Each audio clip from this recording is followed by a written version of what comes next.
Writer's block. The condition of being unable to think of what to write or how to proceed with writing. Notice how this definition outlines the problem but not the cause. The truth is, this resistance to do something shows up in every single productive area of our lives. Not every athlete who enjoys their sport wants to go to practice every single day. But for some reason, when it comes to artistic fields, we give it a name.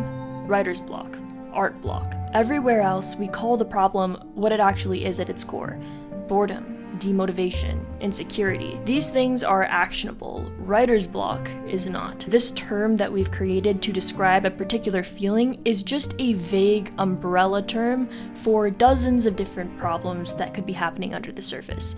And if we don't find what the root cause is, how are we supposed to fix it? In this video, I'm breaking down the 5 most common causes of writer's block, that way you can actually take action to break past it. Cause number 1. Natural resistance. Like I mentioned earlier, it's still normal to feel resistance to things that you actually enjoy. The question is, do you work to push through that resistance? I think it depends on your goals and how serious you are. For example, I play piano, and by no means do I want to write an album by the end of the summer. It's just a casual thing, and I'll just do it when the inspiration strikes. But if you're a writer, there's a pretty good chance that you don't just enjoy writing in isolation. You have a goal to eventually finish a book and get your book out there. That level of commitment is going to take a bit more discipline and dedication. You're going to need to be able to write even when you don't feel like it. Because the truth is, even the most fun and exciting projects are going to be kind of boring and frustrating at times. I think that in the writing community, we need to normalize the fact that you're not going to feel passionate about your work 100% of the time. Writing isn't always going to be fun, and it's not lazy or wrong to feel this resistance to it. Anytime you are creating something out of nothing, there are going to be periods of genuinely hard work, and that's what makes the final product so rewarding. But we've been conditioned to interpret this normal creative resistance as a bad, uncontrollable, mysterious force that can strike you at any moment. Years ago, whenever I felt this resistance to writing, I would label it writer's block and feel that I was a victim to it until it let me go. I even made a skit video about it back in the day. The scary thing about viewing writer's block as a virus that you can catch and need time to recover from is that you can easily make a habit out of filling that writing space with quicker dopamine hits like doom scrolling or binging Netflix for hours. Who knows when you'll get back to that Word document? If you want to finish your book and get published, you're going to have to wipe yourself of the mindset that writing is always going to be fun. Sometimes it's going to be hard work, and that's okay. Cause number 2, being under or over prepared.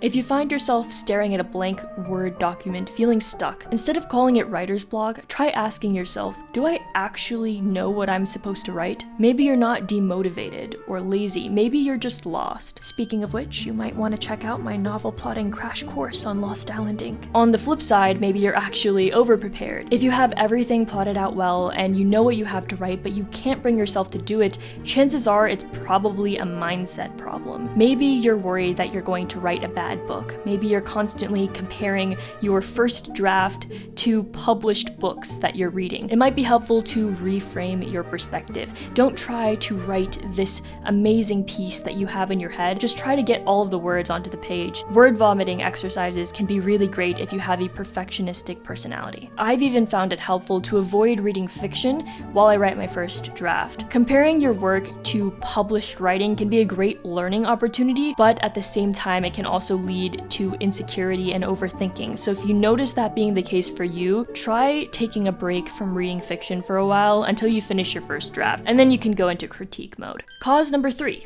leaving the honeymoon phase. I like to call the beginning of every new work in progress the project honeymoon phase. It's this period of time where the idea is fresh in your head and it's super exciting and you can pump out 10,000 words in a single day. This book is going to be your magnum opus. There is something about just diving into a project that makes those initial days of working on it so exciting. However, once that honeymoon phase of this project begins to die off, it can leave you feeling like you've lost that spark. In reality, maybe you didn't lose passion for your project. Maybe you're just entering a more normal level of excitement and productivity. You're not always going to be running on that high. Challenge yourself to ask if you're actually feeling a resistance to writing, or if you're just framing your expectations of what writing should feel like on your most exciting writing sessions. Cause number 4, overwriting fatigue.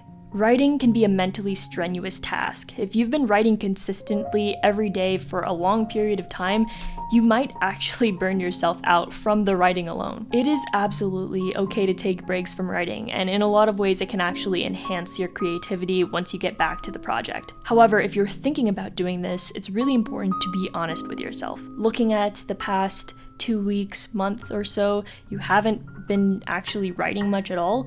That might be a sign that this feeling of burnout is actually coming from something else. However, if you have been overwriting and you've tired yourself out and you've decided that you need a break, I highly recommend giving your break a deadline. You could tell yourself, I'm going to take 2 months off, 1 month off, 6 months off, whatever it is, so long as you set a timeline to it. Cause number 5, external factors.